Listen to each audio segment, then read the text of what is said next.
Ladies, hello, my darling. Welcome to High Tea. My name is Melanie. This is Alana.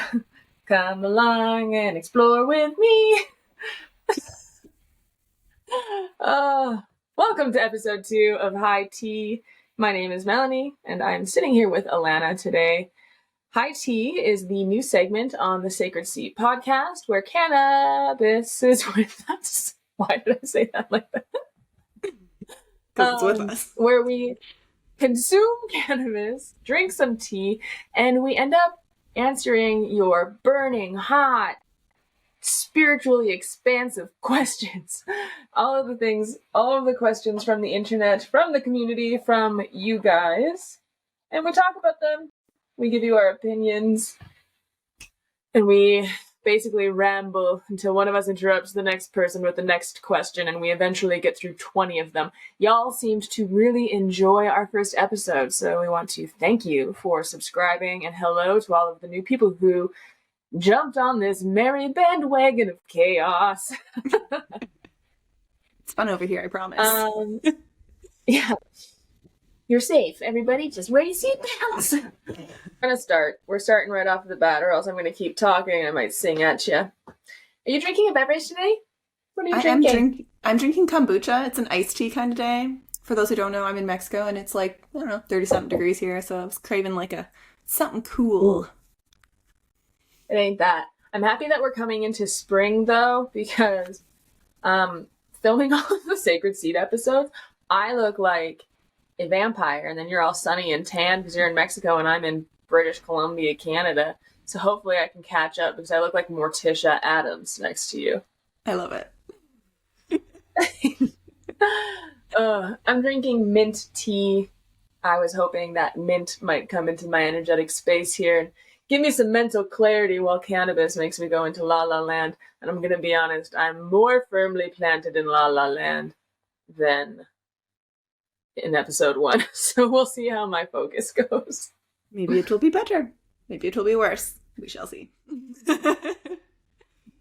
La da di da di da di da di. All right. I know, it's addicting. It's in my head now. Number 1. What are your thoughts on the recent studies showing the potential of psychedelics in treating mental health disorders? Would you like to buy a vowel? Sorry. Gosh, yeah, no, that's a good question. I'm excited about them. We need to treat mental health disorders. Right? Just let it be, guys. No, just kidding. Obviously, it's a huge issue. And I think I'm excited that, hey, look, there's like something in nature that can help us. And it's not an antidepressant. And it's not, it's not segregating people further and making people feel bad. It's a way through that empowers people through. So I'm excited about the research. There's a lot of research out there. Especially with psilocybin right now, I think is really forefront of a lot of research, but obviously iboga as well. Like there's all sorts of research out there, but I love seeing that, we have something that works so much on the brain, works on the nervous system, helps us regenerate neurons, helps us with the neurons that are wiring and firing together, helps with that rewiring so that we can break free from old patterns, process trauma better. But I also, like to say as well, these medicines have been around for thousands of years. So keeping that in mind is like, do we really need the studies? I think they're great because it helps spread more awareness, but I don't know if we're going to find the spiritual aspect that is so tightly woven into these plants and why they work the way that they do in a study either. The depth of it anyways. And that's the same with all plants, let alone psychedelics. Yeah. I was going to say that too. They said psychedelics, and I think, we automatically go to plant medicine because we work within that sphere. But I guess that question could include MDMA and ketamine. Ketamine, totally. I'm definitely more in line, I guess. My immediate apothecary choice would be a plant-derived, whole plant approach most often. But first of all, I'm just really happy that plants are on the table, I have been heavily involved in legalization with other substances before, and I think there's always an aspect that science brings to the table where we like to it's just becomes really reductionistic, right? And like Alana just said, there is a mysticism involved in a lot of this. There's something that's not quantifiable necessarily by zeros and ones. So when we take things to their finite, most limited, refined thing, you can lose a lot of the magic. But I mean, psychedelics is a big category. I'm happy that they're studying it. Absolutely, no. And it's interesting you say that too, because it's like I think they did it with cannabis. They found like a synthetic version kind of, and I've seen it prescribed to some of my patients as a naturopath. I've seen people that utilized it. And it didn't have the same effect as like taking a whole plant cannabis or like, actual cannabis, So yeah, I will caveat, like I have not utilized other psychedelics personally, LSD, acid, ketamine, and MDMA for therapeutic mental health issues. I will say, like in my party days, back in the day, I mean, I've used them in different ways.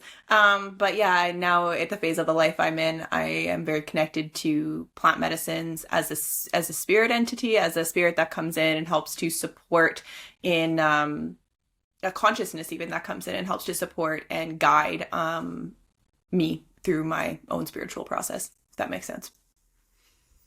Totally. Another aspect too, I guess, without getting too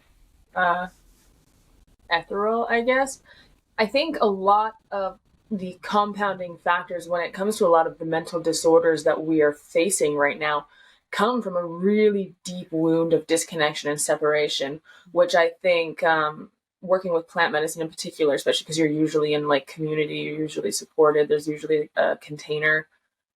Integration practices usually involve talking, at least most often.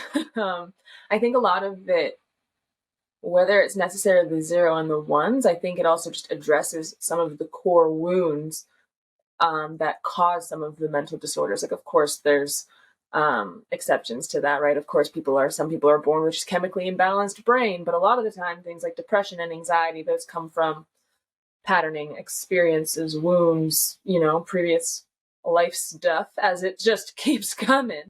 And I think plant medicine in general, the practice of sitting in ceremony and communing with plant medicine can start to solve and unravel and untangle some of those knotted webs for us, and that might not necessarily even be tied to yet the chemicals that are occurring, right? Like there's many different facets to plant medicine, I think is what I'm trying to get at, that contribute to its benefit for mental health disorders. It puts you in community. It puts you in a state of reverence and gratitude. It makes you a lot more connected. It dissolves boundaries of separateness. It instills a consistent frequency of love into your field that you might not have ever experienced before. It gives you access to an emotional range that might not be yours innately, right? So I think a lot of that can be some of the incredible juice that powers its assistance in our mental disorders and our dis-ease as humans. And you're not going to get that from a synthetically put together a squared plus b squared equals 2YX thingies, because taking drugs by yourself in the room in the dark is not always what you're needing, I guess. I don't know. Totally. Well, I love that that makes sense. Yeah, totally. And I was just saying, like, you're talking about connection and community as well, but like, it's also connection to nature when you're taking plant medicines over something synthetic. Mm-hmm. Also, like, from like what I learned in naturopathic school, was, plants are amazing because they'll have one chemical constituent in them that helps to, let's say, raise your neurotransmitters, but then they'll have another one that like as it balances that, it's like a fail switch. It's a mechanism that like, if it gets too high, then it brings it back down. So plants can be a little bit smarter, I think, in that way, and that like where, there's all these different constituents working as a whole, working together. Even from like a scientific space, is like, that makes sense. We get so stuck on picking one chemical, pushing one chemical pathway. And I think that like to me, that's, can be beneficial. Absolutely. It's just a little less, I think, a little less safe. It's a little less in connection to nature and the way that our bodies are, naturally run.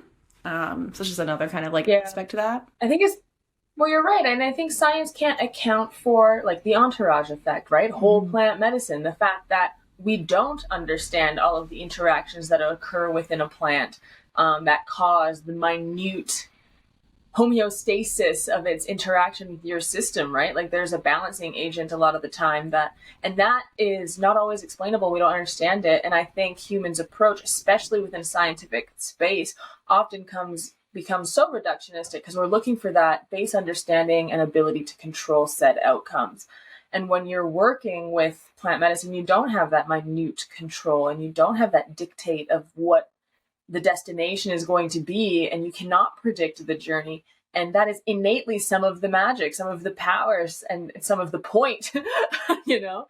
So it becomes almost counterintuitive to have that approach, but also a really innate part of human evolution. I think we are going through a science phase where people believe science like they used to believe religion. So that's how we learn too, right? Like it's evolution. Yeah.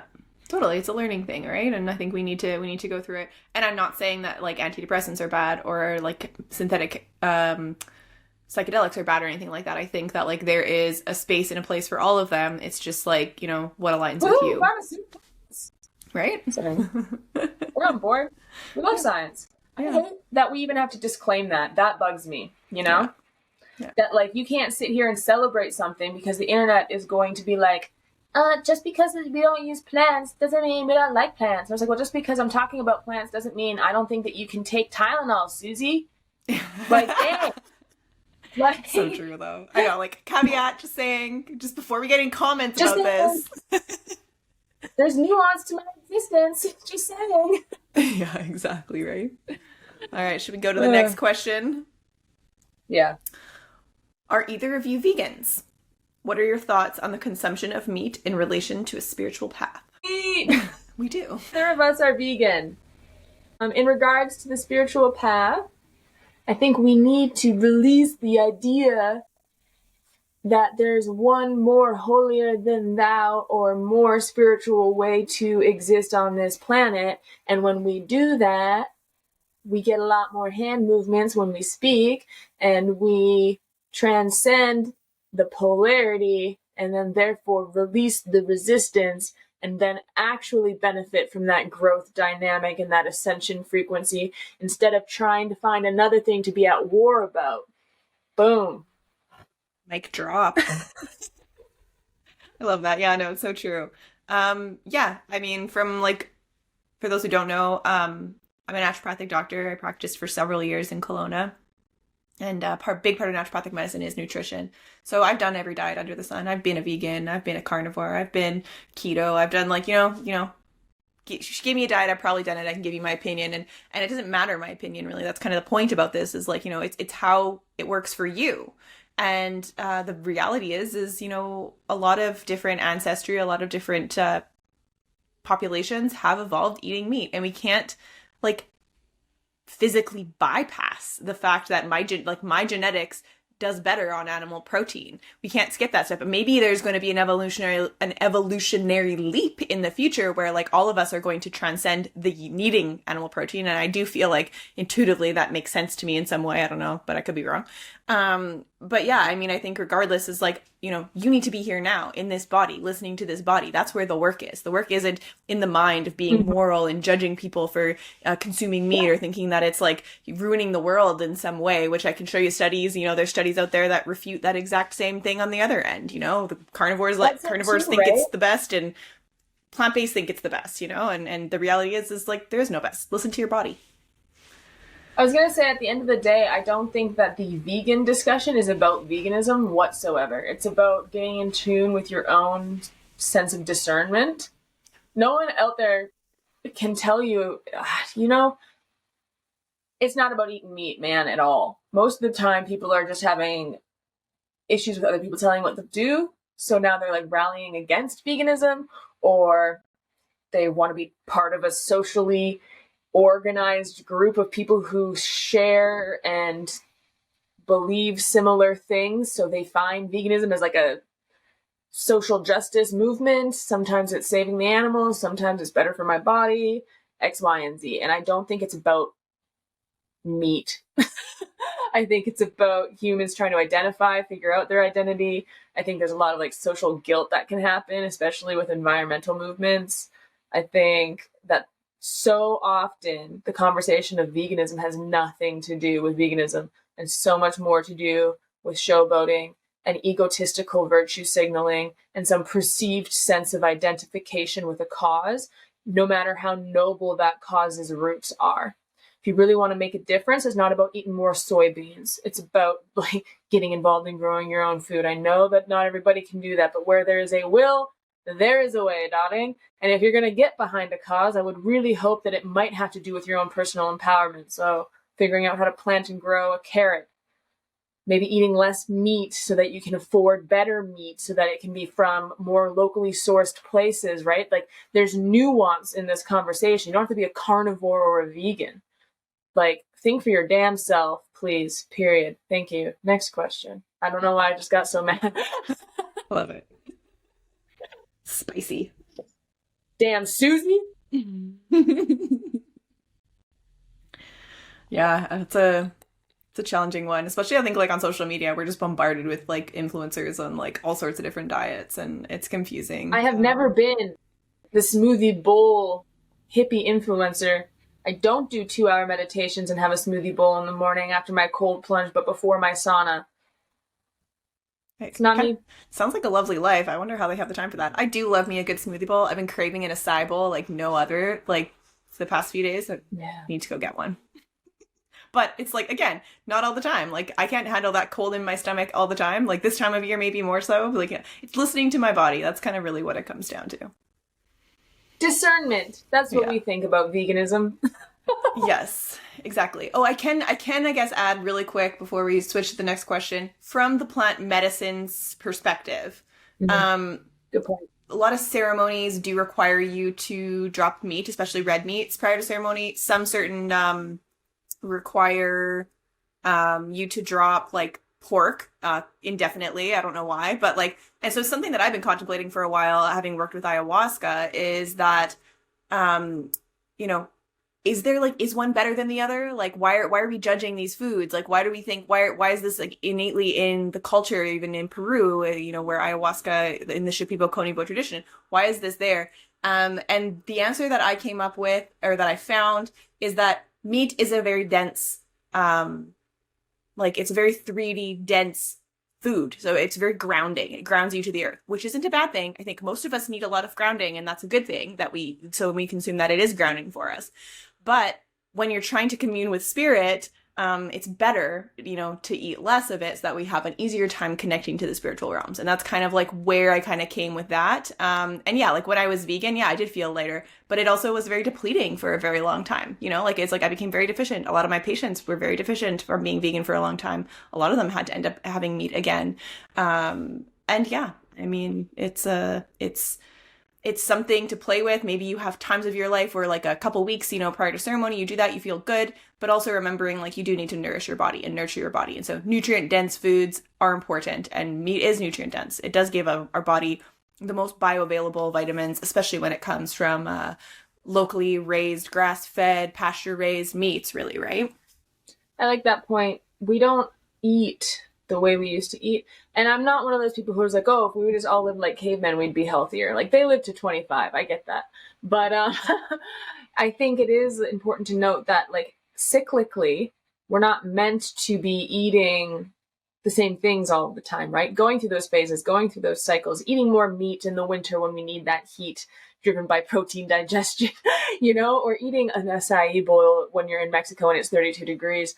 That's like, there's cyclical and seasonal shifts in this that happens too. So that's another example and another call to not be so linear in your choices and to have some natural flow, ebb and flow, and discernment for what your body needs. Right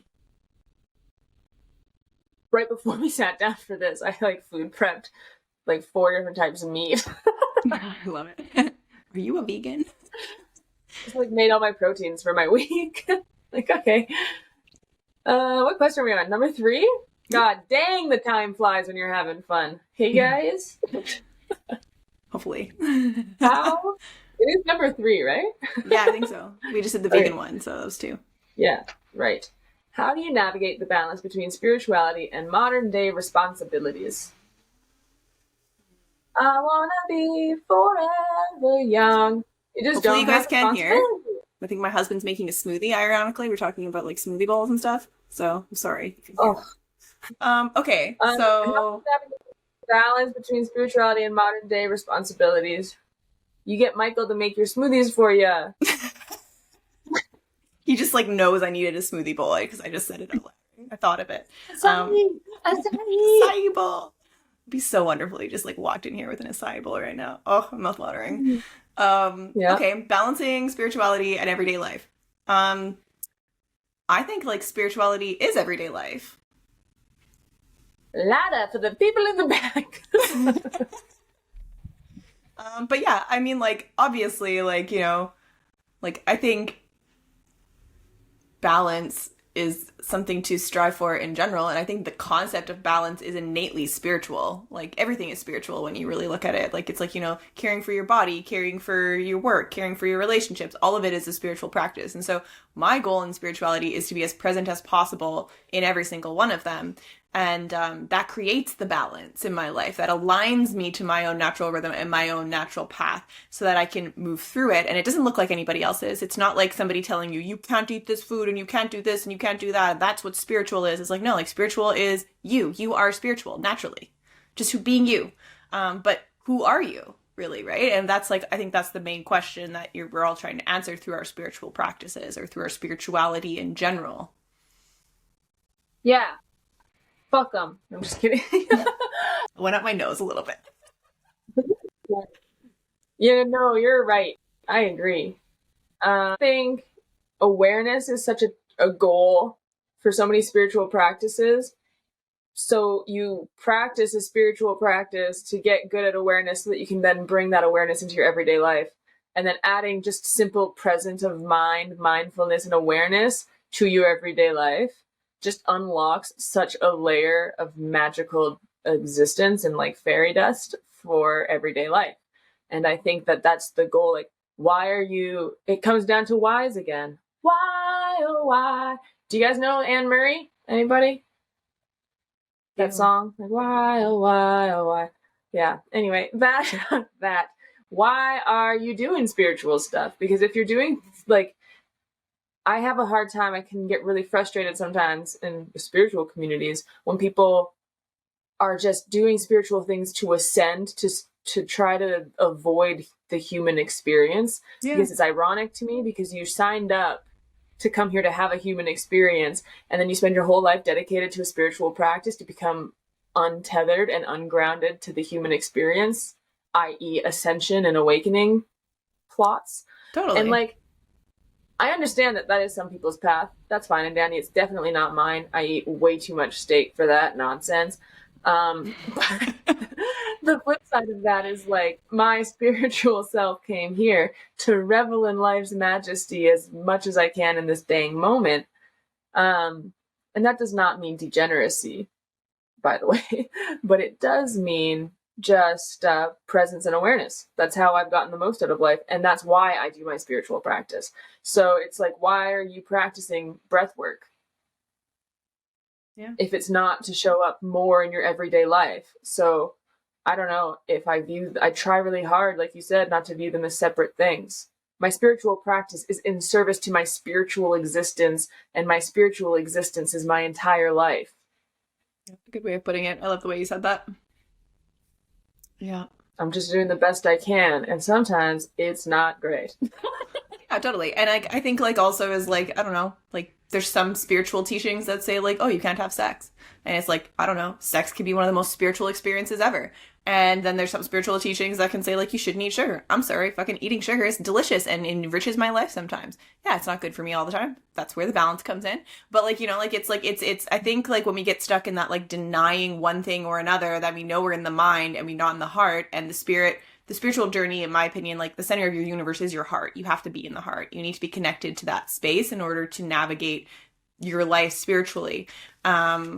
And yeah, that's a hard thing to do. Like you said, degeneracy can kind of like creep in very easily. Addiction can creep in and stuff when we get disconnected. But that's also a part of the journey. That's also a part of the learning experience. Well, and it's that frequency, right, of knowing your why. And when your why comes from that heart vibration, in the gene keys, we would call it your SQ, because your SQ is now tapped into that innate divinity within you, and it comes from a really innocent place. And when you're tapped into that, it's your spiritual quotient sphere in your Venus sequence in the gene keys. If you don't know what I'm talking about, I'm sorry.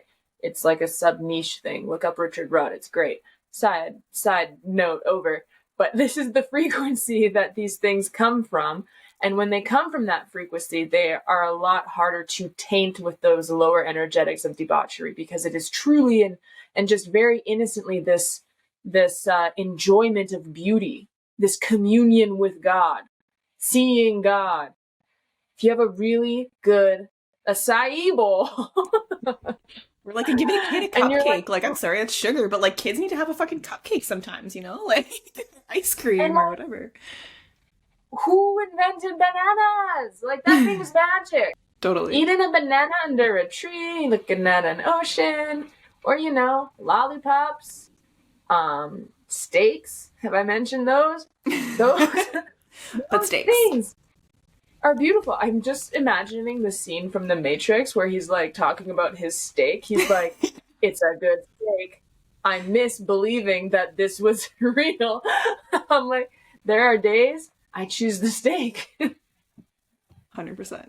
And it's nourishing for you in that moment. It's like, you know, like eating, enjoying that sugar, enjoying that cupcake, enjoying that acai bowl in that moment is like, you know, we try and justify, oh, this is healthy for me because X, Y, and Z. Is like, no, like if you feel, it feels good when you're eating it and it feels like in that moment, you're like, you really truly feel like it's nourishing you, like go for it, you know? Well, they have done some tests that I always love to cite when I'm talking about a good double cheeseburger, because it makes me feel a little bit better about sometimes liking double cheeseburgers from McDonald's. I feel like I'm going to get bullied in the comments about it. That's fine. This is a cannabis episode, so just saying. I think a lot of people might like that. Right? Come on, we're human here. It's the mental association with what we're eating that can really affect the way our body shows up for what we're eating. Yeah. Like, there has been people hooked up to those little lovely machines that measure different chemicals when you eat something. And if someone is told that this is really good for them, their body responds and metabolizes it differently than if they're told that, oh, bananas are actually really bad for you and you have a potassium issue. And now when they eat that banana, they have psychologically morphed the way their body is going to consume that banana. So my theory is, and I've been hanging on to this one hook, line, and sinker for many years, that if I'm going to eat a double cheeseburger with extra dill pickles, then I'm going to be fully on board and no guilt and just in the moment and enjoy the crap out of that double cheeseburger with extra pickles because I chose to. Otherwise, you're just eating your guilt and your shame, which, don't get me wrong, I have done before. But and if I'm like, exactly, and it's like, and I know how that feels, and I've worked through that process in myself, and that's not why I want to eat a double cheeseburger. Yeah. We came back to food. Now I it's want also a double cheeseburger. Right now we're talking about I steak. Jesus, that sounds good. Tomorrow I'm having that. So many of these cannabis episodes are going to be like, I want a snack. I was thinking about that when we were talking about acai bowls. I was like, I kind of want a snack. What if I had a bowl of fruit in front of me right now? Right? It's going to morph from high tea to like cannabis and cake. Tea crumpets. Okay, next question. We'll see if it gets back to food. What advice do you have for someone starting their journey with plant medicine for the first time? Ooh. Put it in chocolate. Just kidding. Then, fuck, dude. Know your why. Why are you doing it? We're gonna get a shirt. Know your why. Maybe Tom will make you one. Shout out to Tom for making wonderful t-shirts and art stuff. Yeah, shout out to Tom. Oh, Tom made me the best t-shirt. You have to wear it next time. Yeah. I don't know where it is right now. I actually think it's in the laundry right now. Pocus. Yeah, right. Plant medicine. Ceremony. I'm going to answer this like you're going to go to ceremony for the first time. And my response would be advice. Don't listen to people. Like, block out there's a lot of noise. Man, we are contributing to the noise right now. Thank you for listening to our noise. But at the end of the day, truly, like, know your why. Know why you're going in there and get really clear. Write it down. It really helps because I think when you're anxious or like in anticipation of something new, there's a lot of stories. disprove your own stories, get really clear on your intentions. If you are gonna go, we have a whole course on this, right? We do. We do. Yeah. Yeah. Duh, I totally forgot too. Yeah, I'm like trying to think. We literally released an entire course. It's free. How to prepare for ceremony with plant medicine. There's even videos. You'll get more of us of this. It's a little bit more serious than this, but it's true. It's for free. It's in the link below. So if you're preparing for ceremony with plant medicine, check that out on the house because we like you. But yeah, my advice would just be like listen to people a little less because it can get overwhelming when you're trying to like jump a lot of hoops, and just get really clear on the hoops that you want to jump. It's not helpful. I think that's good. No, I agree. It's like you can't communicate what you're going to experience beforehand. So like don't try and control it. I think it's like just trust. I think that's the biggest thing that I could say is like just trust the experience, trust the journey. Yeah, you're going to learn a lot through it. You know, you're going to need your tools. You're going to learn new tools. You're going to meet new people. You're going to open yourself up to different ideas, different everything really, right? And everybody's experience is so different, and that's the point. It's meant to connect you to you. It's not like finding like, you know, what medicine or just medicine? Just plant medicine in general. Plant medicine in general. So yeah, I mean, like it could even be not like you could say plant medicine even if it's not psychedelics. You know, is communing with any plant spirit. You know, you just be curious, be playful, be like a child. You know, have fun with it. But also like treat it sacredly. But I also think that's what children do. You know, they everything's a big deal. Everything's exciting. Everything is approached with love. Everything is approached with curiosity and humility. The plants aren't punishing. The plants like that's not like where they're coming at. You know, they're there to help us. They're there to support us. They don't live in like the realms and the dimensions that we do, where we experience quite the same dualities that they do, that we do. Sorry, they don't experience like this like violence and judgment and all these things that we do in our mind. They're here to just like, you know, anchor the love and help you to find that within yourself. I don't know if that's helpful or not. Yeah, it's hard to answer this question because I think my advice is like, don't listen to people. And then I'm like, and take these 5 top tips. Right? The irony. But I think you'll be fine. Just trust, bro. Ride the wave. Ride the cosmic wave, man. And like cannabis, here we are. We're fucking on a cannabis podcast right now. Like cannabis is a beautiful plant medicine. So like approach it sacredly, ask it, use intention. Like you said, know your why, like use it with intention. So many people use cannabis just for the psychoactive effects that it gives, the high that it gives. You know, connect with cannabis and ask it to show you if you're struggling with something in your life, you know, like, you know, even like, you know, put it to your heart and blow your intention into it or whatever. And just like, you know, then smoke, or if you're taking it edible, do that too, you know, do it with intention and you'll be surprised what comes up. Yeah. Next. Could you discuss the importance of integration after a psychedelic experience? Can we ever? It's everything.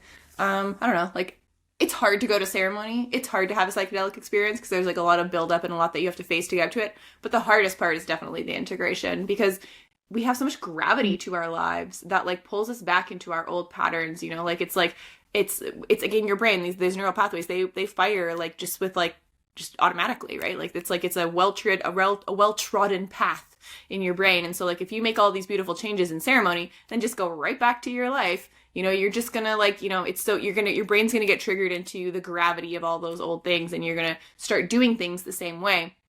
So it takes a lot of patience. It takes a lot of perseverance, and you do need to make time and space to nurture that little baby, those changes that came up for you. So yeah, I think integration is everything. I think patience is everything. Yeah, that's my 2 cents. Integration is the most important part. You can go and do all of that work, and then if you just do nothing with all of the new knowledge, if the knowledge does not become integrated wisdom, it's useless. Mm-hmm. You know? That's why you're doing integration feels like, yeah, integration feels like knowledge that you then move through so it becomes somatic wisdom, and now it's actually yours. Integration feels like making new information yours and then embodying it so that it works for you and is of service to you in your life. Totally. You bring it from the higher If chakras you into the lower don't, chakras. Bring it into your yes, it's body. like the densification, the solidification of something that was an ethereal concept or an emotion and a feeling, and it's making it tangible, work withable. It's the honestly, I think it's the art of creation. It's co-creation of your life, because if your life is your blank canvas, as some might say, integrating whatever, like messages from plant medicine or concepts or understandings or pivots and shifts in the way you want to move in this world, and then moving through and moving into your life, that is the creation process. It's from the image you see in your head, and it moves through you into the artwork that is your life. And without that, that's you have it's stuck in your head. It's intangible. So integration is the work. Yeah. Integration is your life. So if we're going to discuss the importance of it, I say integration is more important than plant medicine itself, because you can integrate wisdom and concepts just from watching a tree blow in the wind, right? The art of contemplation, it's beyond integration's importance surpasses plant medicine, because without it, you don't make changes. Yeah, we're fighting against that like ancestral or genetic, like unconscious, the way things play out naturally, you know? So if you don't do anything, you know how it's gonna turn out. Just look at your family, look at your parents, like if you want to make a change, then you have to put in the time, the effort, the energy. Yeah, it's like back to that like garden analogy, like you water where you water, that's where it grows, and that's where the integration is you're putting your attention into something new, growing something new in Yeah. your life. Something that is really helpful that explains basically everything we just said, but in like a scientific way, would be Joe Dispenza's book, Breaking the Habit of Being Yourself. It's on my bookshelf over there, but I'm too lazy to get it. It's on audio as well, on Audible. I have both because I've listened to it a lot. I'm an enthusiast, but Joe Dispenza, 10 out of 10, dude. Makes it make a lot of science sense. If you like science sense over Melanie and Alana waxing poetic about integration, then check out that book. Love it. All right, next one. Could you? Oh, that we did that. Number 6. What are some rituals or practices you incorporate into your daily life for spiritual growth? We're not role models. You don't want to be like us. Just kidding. I eat chocolate and steak. No, but yes, those are spiritual experiences as well. But yeah, I think for me, the most potent ones would be meditation. I try my best to make as many things as possible meditation, because you still have to chop wood and carry water, and those can be very meditative and can be beautiful experiences when you're not just like resisting and fighting and being like, why the fuck do I have to do so many dishes all the goddamn time? Don't get me wrong, I have those moments too.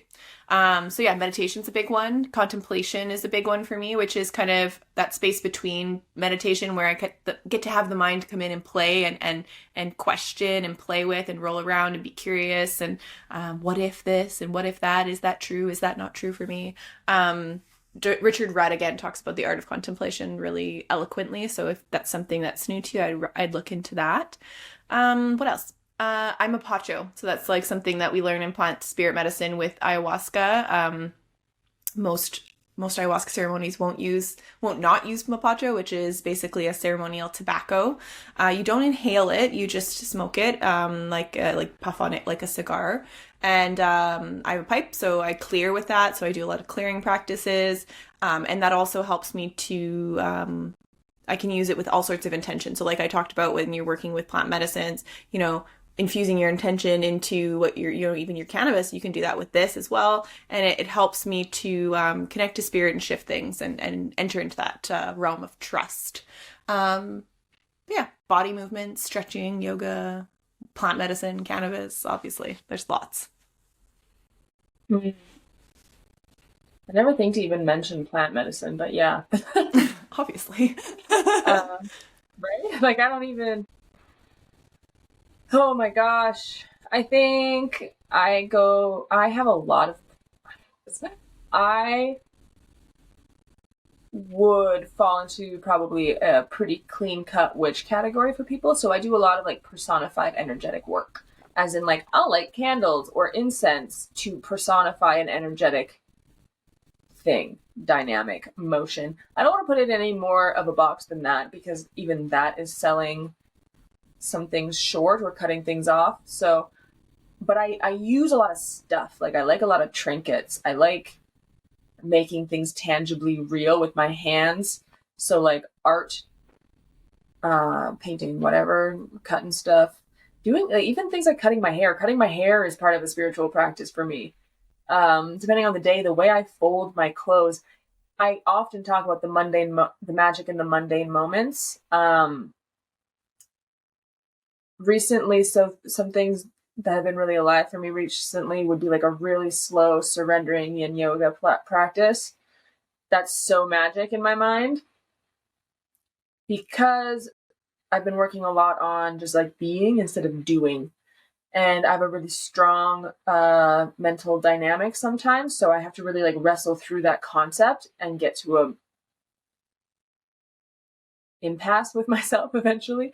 So my rituals and ceremonies and small spiritual things, I'm focusing less on doing things right now and just like giving myself space to flow through the list of things that I like to do sometimes, you know, like basically I'm saying instead of doing yin yoga every night, like you mentioned already, I'll allow myself to shift and flow through things. And the allowance is what my practice is right now. Going with the flow, not having rigidity in a schedule, because I'm really that person. Like I really like, I could do that. That's fine. And just like do the same things or the same 4 or 5 things. Like I'm okay with that. What's harder for me is like that free flow. And what that brings up for me is a lot. So that's like my practice right now is being instead of doing. Was that helpful? I agree. Yeah, it's like when all those things I said, like I don't do them every day. Like, you know, like it's like, you know, I know that I built a relationship with each practice, and I intuitively know when I need them, and sometimes I will like deny myself reaching for them when I need to reach for them until I really, really, really need them. And so like it's like it's all a relationship. And yeah, discipline can be good in a way that like, you know, you're trying something new and giving it a fair chance to know. But like once you know how something works for you, then like let go of the rigidity and allow it to shape and be what it is, and give space for new practices to come in and new ways of being. And also, like we said earlier, is like making your everyday your spiritual practice, making everything a spiritual practice. Right. Did that answer that question? Yeah. I think so. Here, I'll read the next one for We you. just do stuff. We do stuff. Okay, so we're on 7.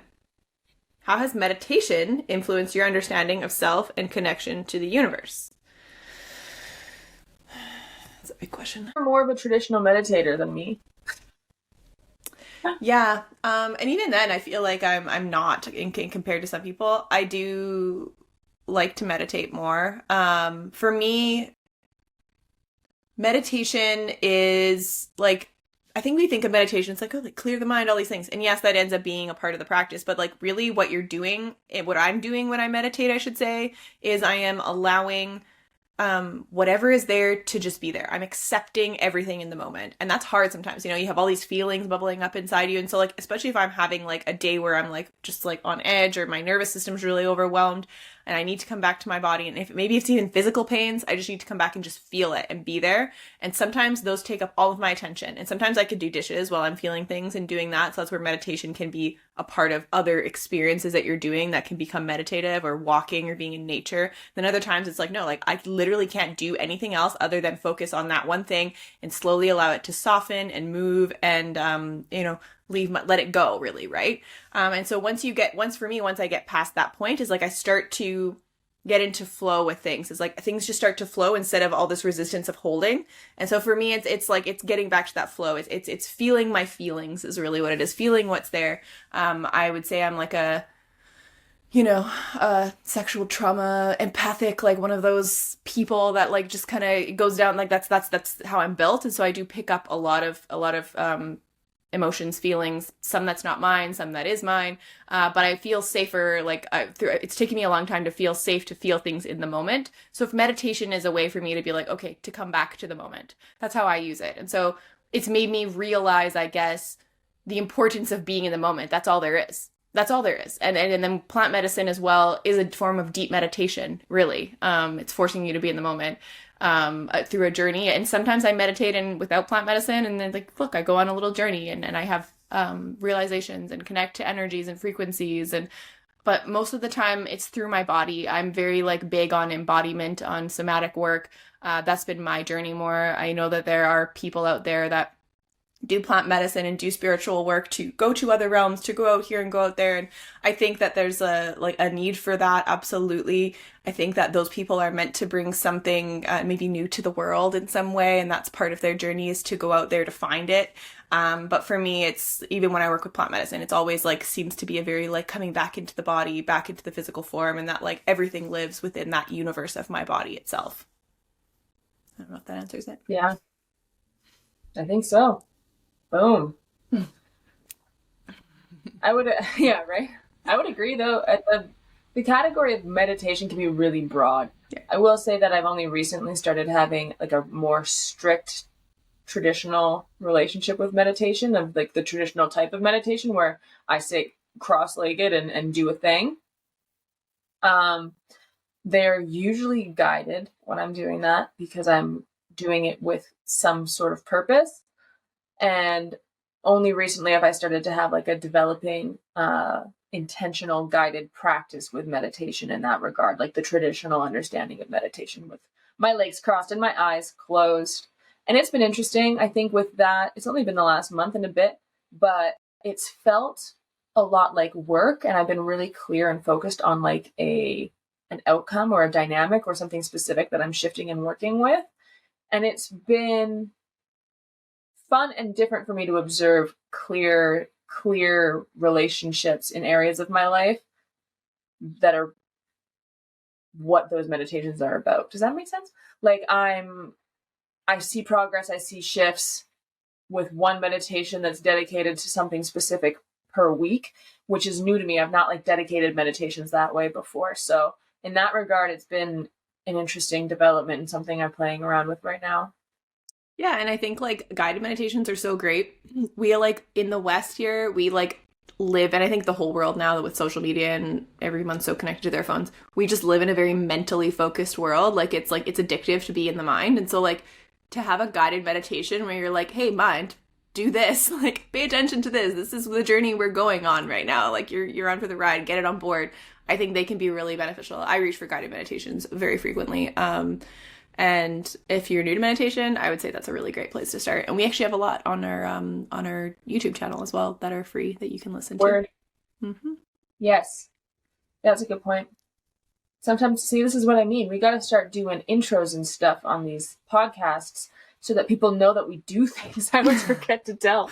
We don't just like, take cannabis and drink tea, although that would be a really wonderful life. I'm not going to lie.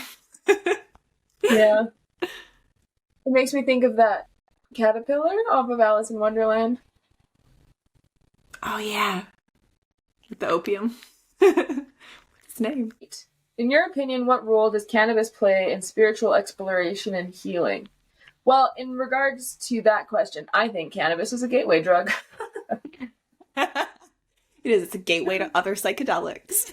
I am hard-pressed to find an individual who has consumed a decent amount of cannabis or has ever consumed cannabis who doesn't have one edible story that is transcendentally, transformational, earth-shatteringly out of their mind level of experience. And I think cannabis in that regard is like highly underrated.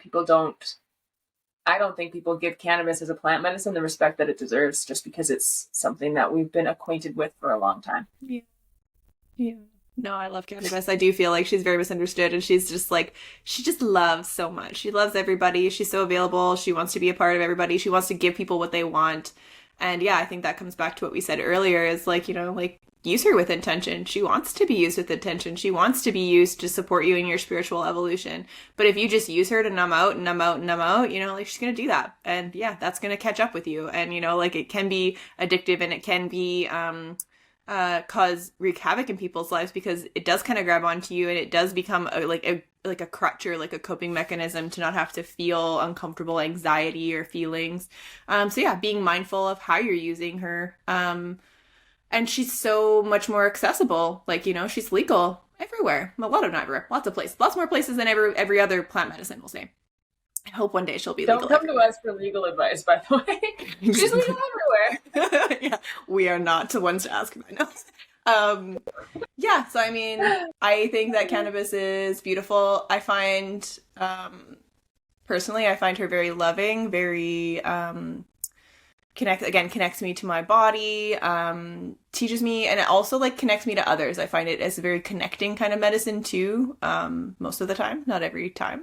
Sometimes I'll like take cannabis and I'm like, I can't be around people right now.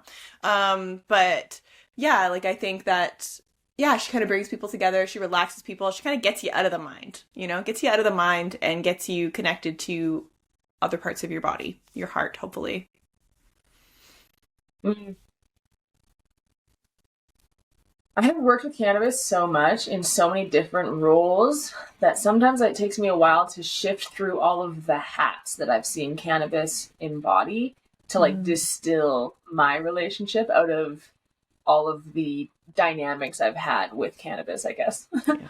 I would agree that cannabis, I think my key phrase for cannabis energy is like, cannabis is an enabler. So if you're dead set on sitting on that couch and you turn to cannabis as like a subconscious excuse to be lazy and do nothing, that is like exactly what you're going to get, because there's that subconscious push inside of you that really wants to sit on that couch and do nothing, and you need to be enabled. And cannabis will do that for you. Permission slips. Yeah, just an enabler.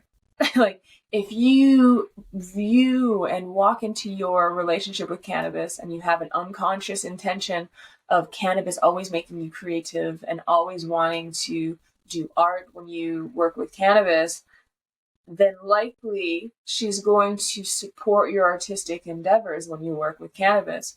And this is not all the time. I think if you're really disrespectful with cannabis use, there's this thing that can start to happen where she'll like flip the script and be like, look at all that I have done for you. Now suffer, because you aren't aware and aren't appreciative and you're abusing me. And I've seen people's relationship with cannabis over the years just take a drastic plummet or a turn left, and they are riddled with anxiety because it's like she learns all of the stuff that you're using her to avoid and then lays it out really neatly for you to face when you don't respect the process or her power as a plant.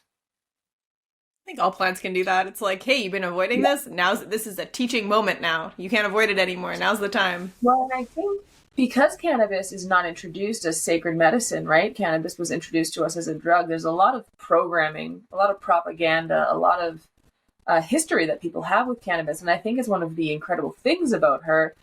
Cannabis is masculine, but I know that we both say her when we're referring to cannabis. It comes both. Sometimes it comes as a he for me. Like, I think earlier when I worked with her it was more like it came more masculine to me at times. But I think all plants is like, you know, they have masculine and feminine forms, but most of the time I feel it's like a feminine spirit.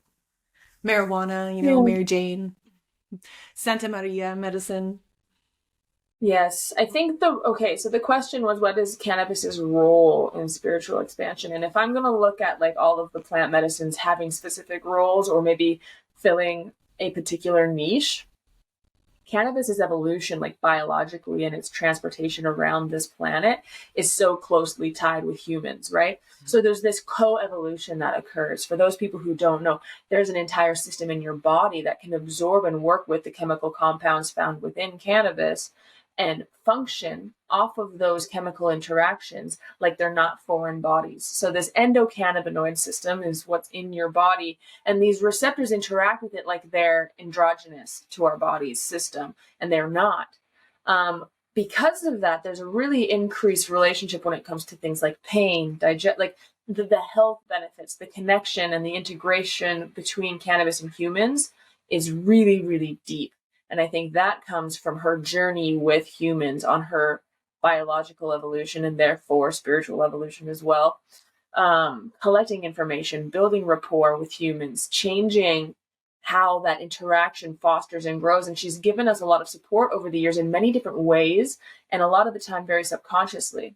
Now, there are, of course, indigenous cultures who have hung on to the knowledge of working with cannabis as a sacred medicine. But even within those cultures, she's very pervasive across this planet, and those stories are so broad.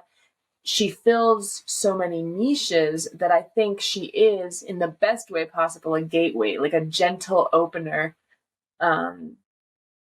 And I think to parallel it to witchcraft, she's what witches would use or consider like rosemary. You just like put it in everything because it's good in pretty much everything. Like, why not add a little rosemary? That's how versatile cannabis has become in humans working with plant medicine. So much so that I think some of her potency was underappreciated and lost. So I think her role has been just like a deep tenderness and love for people. She's just been of so much service. Outside of the medicine sphere, the things that cannabis can do for us is wild. Textiles, cleaning the soil, being a bioaccumulator, being a nitrogen fixing plant. The way this plant grows, it's a really incredible plant. Yeah, we were actually we talked about this before. It's how Melanie and I actually like connected deeply and decided to like birth alchemy in the first place was through cannabis, actually, which is interesting. So we've also talked about, releasing a course at some point about working with cannabis spiritually. So if that's something you're interested in, post in the comments below, and we'll get on that at some point here. Yeah. I have a love for cannabis because it's that underdog vibe, everyone it gets judged so much. Yeah. Well, everyone wants to go to Peru and do ayahuasca. And it's like, yeah, master plant, man, don't get me wrong. Oh, like, I'm not taking away from ayahuasca in this statement whatsoever. But it's the same thing. Like, it's just like, have a chamomile tea. If you commune with chamomile properly, plant medicine. If you commune with cannabis with intention and with setting and with a ceremonial sacred approach, incredible medicine. Just not appreciated, Totally, yeah. I know. It's like there's so much fear and so much judgment, and then I think now that it's legalized, especially I see in Canada, is like there's like people are judging it and thinking like, oh, it's like it's just a distractor. It's like alcohol. People are using it like in that way. But you're right, she does enable. So I think that's an abuse and a misuse of that. Yeah, it's incredible the lengths that humans. Sorry. I was going to say, it's like highlighting what was already there too, really, right? Like you said. Yeah. Well, it's incredible the lengths that humans will go to not have to take responsibility for themselves. Oh, just a distraction. And it's just like, well, sucks to suck, Susie. Right. All right. Next one. What are some of the common misconceptions about working with plant medicine? Yes, that's the next one. What are some of the common misconceptions about working with plant medicines? They'll fix you.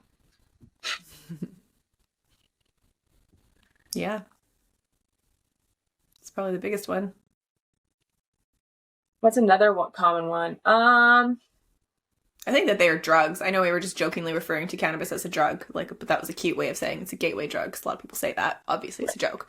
But yeah, it's like they're drugs. It's like, no, like they are not drugs. They are not single chemical constituents that are pushing a single chemical pathway in your body or pushing a chemical pathway in the body. They are like innately natural, spiritual, like consciousnesses. Like they are so much more than just the physical. Like we are so much more than just our physical, and they should be approached as such. But that's such a hard concept for people to grasp when we've been so disconnected from the spiritual for so long due to religious trauma, due to being so stuck in the mind, fill in the blank, all the things, really, right? Yeah, I don't know. Yeah, that brings a good point too. I would say that plant medicines is like of the devil. That would be like a misconception. There's a lot of like shame associated with it, stigma, like you said, drugs. It's always really interesting to me when like heavily religious overtones come in and people aren't aware that what they're talking about are heavily religious overtones, and they just haven't put together that they have a fundamental belief that's associated to religious structure that they pretend to not be part of. Like a lot of people in the Western world will say that they are not Christian, for example, when a lot of their ideologies stem directly from Christianity, and they just don't know that.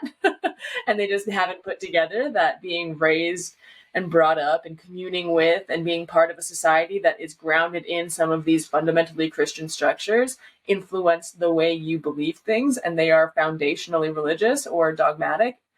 Not good or bad, just saying that they have roots in a religion.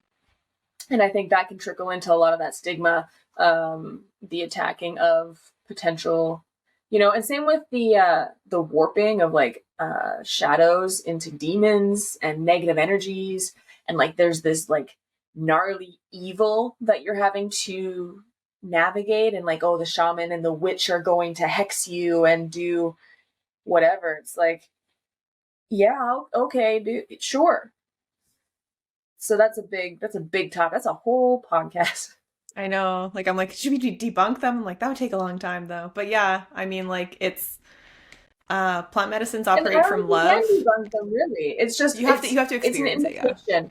Yeah. Yeah, it's an invitation to jump down that rabbit hole yourself, and you come tell us. Come and explain to me in the comments the potential parallels and dynamics between the biblical version of demons and the shadow frequencies of humans. Yeah. Just like explore that and then make it make sense for me. Because I'm also not an expert on that, and I do actually thoroughly enjoy that discussion. It is a good one for sure. Yeah, plants do help with like that's what they do. They help with shadow work and yeah. Mm-hmm. If you don't want to be seen as gurus, why don't you share more struggles online? If it's not a problem, then share what you're working on to be relatable. Ugh. That tone is rather attacky, isn't it? Okay, well, I guess I can start. You're gonna answer. You're so nice. I'm trying to decide if I'm gonna answer. Yeah, I mean, sure. Yeah, we're not gurus. That is something we say a lot of the time. Like, don't do what we do. Do what works for you. So that's what I'm doing. I'm doing what works for me. And sometimes, sometimes when I'm working through certain struggles, I don't feel safe enough to share them online yet. And they're new and I'm still figuring them out for myself. I will say, like, I'm also, like, in my 30s and I, like, don't know how to use social media the way that some people use social media today. I will take my phone and be like, give it away, I don't want to be on my phone. And so, like, for me, like, I've learned that I need to show up on social media in order to spread the message, in order to connect with others. But also it's not like I don't like viewing my world through this. I don't like having the camera on and viewing my world through this. It's challenging for me. It's something that I'm working on, again, to connect. And it's like from that intention, from that why point. But yeah, so it's a work in progress. I will work at sharing more of my struggles online. I did a post like not too long ago where I was like crying while I was mapachoing. I thought that was pretty vulnerable, but you see what you see, right? Control over if people or how people view me, regardless, period. So like you just said, it doesn't matter what I do. Doesn't matter what Alana does. If you have a narrative and you want to see it, you're going to see it. Why don't I share more of my problems on the internet? Habitually, I'm a very internal person, and I don't owe you anything. I don't think people understand, especially younger people, that you, in fact, are not owed a reply from a text message in 20 seconds. You are not owed a little heart emoji on your Instagram. You do not innately have a right to access my internal thoughts as soon as I have them. So I don't owe you access to my deepest emotional processing. I share what I want to share. Well put. Absolutely. I'm not a guru. If I don't want to be viewed as a guru, I don't know. That's a weird way to put that. I don't think anybody who looks at me and thinks I have it going on is not listening very well. Well, I think we're pretty upfront about the fact that, like, that's not the point of this, really, right? So, like, it's not the point. The point isn't to do it our way. The point is just to, let's talk about this and let's, like, open up to new things, new energies, new medicines that can help and support our lives. And yeah, you're right. You got to share what feels right to you, when it feels right to you. And I also have no issue sharing. And I think I say that way. Maybe this is confusing for people who don't know me. If I really want to share something, I will share it. I have no issue sharing things. Yeah, you're definitely, I would say, like, better. Like, you're more like sherry than I am on most things. Like, if I want to tell someone something, I'll say it. The thing is I also just don't believe in needlessly ruminating on emotional wounds. I think that's a big problem, to be honest, with social media and the world these days, is just continuously identifying and ruminating in our wounds and self-identifying in that cycle again and again. And it can really anchor in that energetic. It's like, I do not need to wallow. And I am not attacking everybody who shares on social media of wallowing. But what I'm saying is that's a fine line to walk. And I'm really intentional about how much of my energy goes where. So for me to hash out again and again in a capacity that's not providing movement for me, like if I'm not venting to a friend and working through something and transmuting and moving and shifting energies, I don't need to just continuously ruminate on a story that if there's not an insight being had, or if what I'm sharing does not potentially provide you, the listener or community or whoever I'm talking to, value, then why am I talking? Because it's just for me then at that point. Like, what, my why? Why am I doing it? Is it for you to see me not as a guru? I never want that to be my motivation. I'm going to share so you don't think that I think of myself as a guru. That is false. Blah, blah, just about spat so much. That is false authenticity. Like, that's not me being real. So I don't know. Put that in your pipe. And well smoker. Said. Well said. All right. I do what I want. Pardon? I do what I want. I love it. Okay. What practices or tools do you recommend for grounding after a challenging psychedelic experience? Like, on a really practical level, like we were talking about, food in and of itself is densifying. It makes you heavy. I don't know if that's a word, densifying, but if it isn't, it should be. Densification, it literally grounds you. It makes you heavy. It puts things that are of this earth back inside of you. And it begins your system doing things that it knows how to do, i.e. digesting. So it's really practical. And I'm talking same day or like next day out of a ceremony, I'll eat stuff. Good stuff, because you're still in ceremony and probably still on dieta, but food, darling.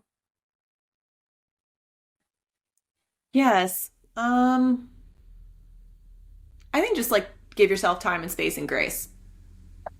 Yes. I think like, yeah, like if you have a challenging psychedelic experience, like, we talked about integration being the biggest thing. Integration takes time, and you're not just going to integrate something by hopping back into doing old things or, keeping yourself busy or running from it. I think it's like sit with it, trust it. And yeah, it's going to be hard. And, have a bath, eat some nourishing food, take care of yourself, do the things that you need to do. But give yourself time, space to rest and process and journal and walk and be in nature. And, maybe don't jump back into work or challenging relationship dynamics. If you can create some space from that, then do so. The question said a challenging psychedelic experience. Yes. Did it? I think so. Maybe I'm just inserting that into there. Yes. Grounding after a challenging psychedelic experience. No. I still would say, eat, take care of your physical vessel, land.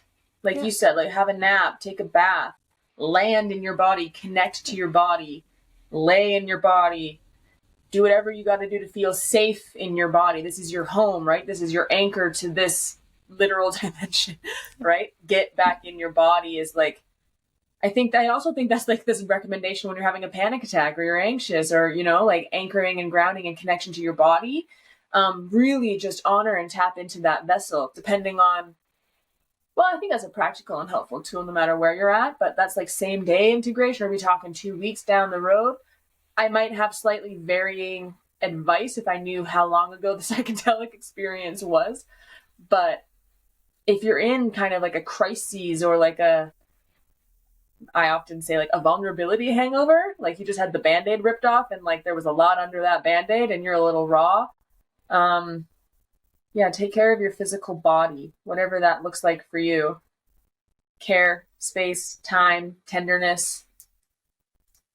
If you have tools, clear your body, use your Palo Santo, use your sage, use your mapacha, whatever you've got. Yeah, for sure. Good luck. No. Some of the most challenging psychedelics experiences are the most enriching in the long term. So, yes. Well, this one's for you, Melanie. So I'll read it. Melanie, you seem to have a history with legalization processes. How do you see the future of plant medicine evolving in mainstream culture? I don't know, because it depends on the medicine. But I will say, like, I guess for those of you who don't know, I was in the industry from when cannabis was not legal to becoming legal in Canada, and I worked both in the medicinal and the recreational areas of that specific time period. So I got to see the unrolling of the actual law and the total clusterfuck that was. I can tell you two answers. There's the answer that I really am hanging on to, pray for, and put my energy behind, and then there's the potential middle ground, probably reality. The middle ground, most likely reality, is that we're going to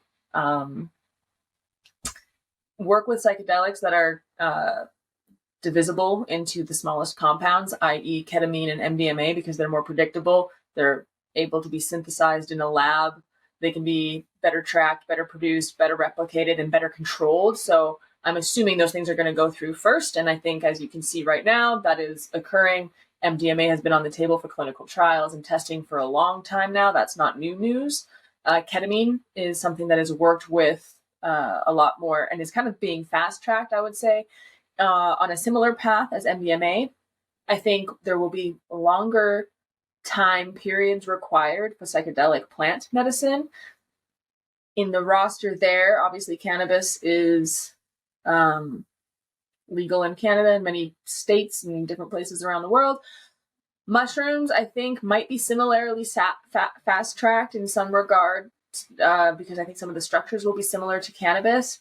I do not think that the structures should be similar to cannabis because I don't think cannabis should be structured like cigarettes or alcohol, and a lot of the framework was just carried directly over from cigarettes and alcohol, Taxation. But more strict. So I think that we're going to have a very bumpy road, and I think they're going to over-regulate it.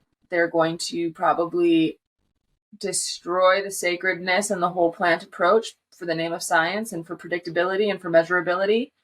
And then I think we're going to suffer because of that for an extended period of time until hopefully a pendulum swing occurs and then we find some kind of decent middle ground.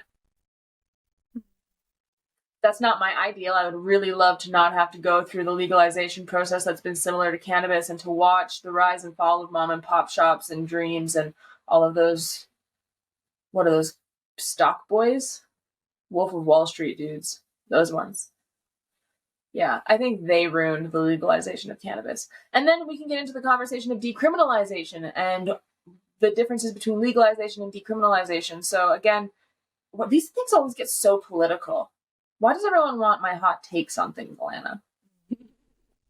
No, it's interesting because an interesting topic because Oregon has had, I think Australia just legalized ayahuasca. Oregon has legalized psychedelics. And then now it's about to be pulled off the table again. It's you can see there's a bumpy road. I think there's been a lot of plant medicine practitioners within Oregon that have been incarcerated, actually. So, I mean, I think, we can be really grateful to, the brave people that, really truly believe in this medicine. And I think it goes to show you that how how powerful and how potent this medicine is, that these people are willing, including us at a certain level, you know, like we're willing to do this regardless of the fact that like it's a sticky topic legally, but you know, there's got to be pioneers, there's got to be people that lay the groundwork and that bring this to the world. And it's, yeah, you know, be brave, be courageous, and you know, if you have had good experiences with psychedelics, you know, speak up if you're able to, if there's an opportunity to voice, you know, what you want and what has helped you. Conversation on a political or like a global scale falls into the category for me that we have a lot bigger fish to fry, y'all, than putting some dude in the pen for having a joint. We got bigger fish to fry. How many people are in jail for cannabis? Oh my gosh. I'm just going to say, like, I was a goody two-shoes growing up. I was a straight A student. I, like, you know, did all the right things. I, like, I didn't reach cannabis until I had, like, huge chronic pain crisis in my mid-20s, you know? So it's, like, it's funny because, like, alcohol was legal. I didn't have any judgment towards alcohol, but I had inner judgments towards this. So, like, I came from one end of the spectrum to the other, and, like, it's completely changed my mind. So I don't know if you're new to this stuff and it's something that's new to you, is like, it is that transformative, and it can be that transformative as well. Don't trust the governmental mind control, bro. Peace. Just kidding. We're not going down that pathway, but I do agree with you. There's a lot of propaganda. That's what it was. You should look up the smear campaigns on cannabis. I can remember from the early 90s. Comment below if you're a 90s baby. And you know what I'm talking about, so I don't feel old here. But they had a freaking commercial of this like teenage girl just like deflated on the couch like a balloon. And I was like, this is wild. Like, I don't even think we had CGI to the degree, like, I don't know how they did that. And it was like disturbing. And another one was like cracking an egg into a pan and being like, your brain before drugs, your brain after drugs. And I'm like, literal propaganda. If you've never seen those, YouTube them. They are worth it. It's hilarious. Or the war on drugs, or DARE, or like, and don't get me wrong, drugs, alcohol, like, they shouldn't be in the same category. Plant medicines should not be in the same category as alcohol and, I don't know, other, like, things like cocaine. Like, how is it a Schedule 1 drug? There's no medicinal benefits to cocaine, and then you have cannabis in the same category as heroin, or, like, it's just messed up, man. Like, make it make sense. Agreed. I don't know what scheduled they are anymore. That changed. So don't come at me in the comments. I know that it's not scheduled. It's changing. Yes. I get it. Exactly. All right. Let's move on. What are some signs? No. Or you can read it. What are some signs that indicate someone may benefit from working with plant medicine? Does your life suck? Are you mean to people? And are you lonely and sad on a Saturday? Da da da da da. Just kidding. I think if you're feeling a call and there's curiosity and you're like, your interest is piqued, I would lean into that. And I think that is the best indicator, is if it's something that feels intuitively right to you. That's the number one. Obviously there's going to be like, you know, I don't know. It's tough because it's like you can't change some, you know, like opinions become so rigid. People can become so so firmly planted in like their opinions and their judgments. And so it's like, you know, like if you've already decided that like this is bad and then you go decide to do it, it's going to be bad. Do you know what I mean? Like it's a self-fulfilling prophecy, you know? So it's like you have to be kind of open to the medicine first. It has to be kind of calling you, I think, in some level. Whether it's like, oh, like I'm, you know, you have migraines or you have pain or something, and I'm going to try cannabis to help support with that. Or, you know, it's like, oh, I'm like, I want to try microdosing because I've been depressed for a long time, you know, like it's usually there's some sort of opening, some sort of reason as to why. And that's why it's important that we do these talks and we educate people and like, you know, we read the research and stuff, because it's like, that's bringing awareness to, which is like gets people's mind piqued. Oh, interesting. Oh, that could be, oh, that's interesting. Let me learn about that. So I would say that's like for me is like a good indicator that it's something that could be for you. You could have a fucking great life and still be like, oh, like I'm interested in this, and there's maybe medicine in there for you. It doesn't have to be bad things that bring you to plant medicine. Bad things. Word. Yes. My mom would call it planting seeds. You know, when you're when people have these conversations, when we are brave enough to ask why, or share thoughts or share opinions. Life is so experiential, which is ironically something that plant medicine can really help you with, is getting you outside of like linear thinking and ingrained patterns and thought beliefs stuff. Is like, man, getting outside of that is something that plant medicine can really help you with. And it's funny because the process of going and challenging your belief structures and your systems and getting to a point where you're even willing to sit with plant medicine is often like half the battle. Mm-hmm. That's so true. Or could you share your favorite herbal remedy for stress or anxiety? Have you met cannabis? She's great. Yeah, I would say that's probably my number one. As a plant medicine, when like, you know, I'm comparing like ones that are accessible, I guess. Psilocybin for me, if I'm really anxious, I maybe might not reach for it right away. I'm probably going to go more the cannabis route personally, because I find sometimes for me, psilocybin can like exacerbate that anxiety, which is good. Sometimes you need to like really feel it, show me other things, but I do feel like cannabis helps. There's like a soothing, loving, like we talked about earlier, like quality to cannabis that is beautiful. Other herbal remedies, I mean, ashwagandha, anything with ashwagandha, schisandra. Yeah, there's like, you know, those are both really great herbs as well that can help with stress and anxiety. Passion flower, passiflora, lavender is really great. Yeah, I don't know. There's an unsung hero of herbal remedy for anxiety too. Lemon balm and chamomile. I was just thinking chamomile too. Yeah, lemon balm's great too. Yeah, absolutely. And lemon balm is pretty like safe for kids just across the board. If you're like an at-home apothecary kind of gal or gent and you're asking this question, like if you want to grow some stuff, lemon balm is like real good a lot, like across the table. Totally, yeah, absolutely. Absolutely. Yeah, anything like Also, any aromatic kind of like herbs usually have like some anti-anxiety calming component, because there's that like aromatherapy aspect. It's like there's a scent there. It like brings you back into the moment, brings you back into your body, and yeah. Myself thought you were talking about the fact that they like blow in the wind. I'm like, yeah, they like go with the flow. Aromas. I'm like, yeah, they're light and breezy. What is there to be anxious about? That do all plants, right? Yeah. That's funny. But also I think like choosing what to work with if you're going to utilize herbal allies, darling, would be figuring out your why. Why are you anxious and why are you stressed? What stressors? What's the cause of the anxiety?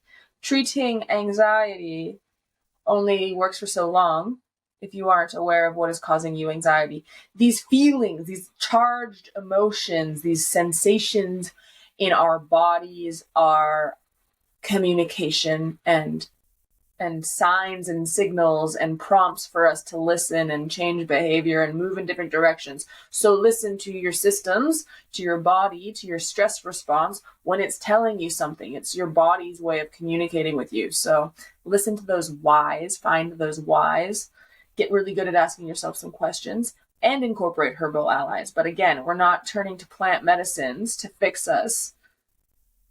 Right, everybody? Everybody? Yeah, use it with intention. Use it to like help support something that you're already working on consciously, not just taking it as like a magic bullet or a quick fix, because nothing works that way.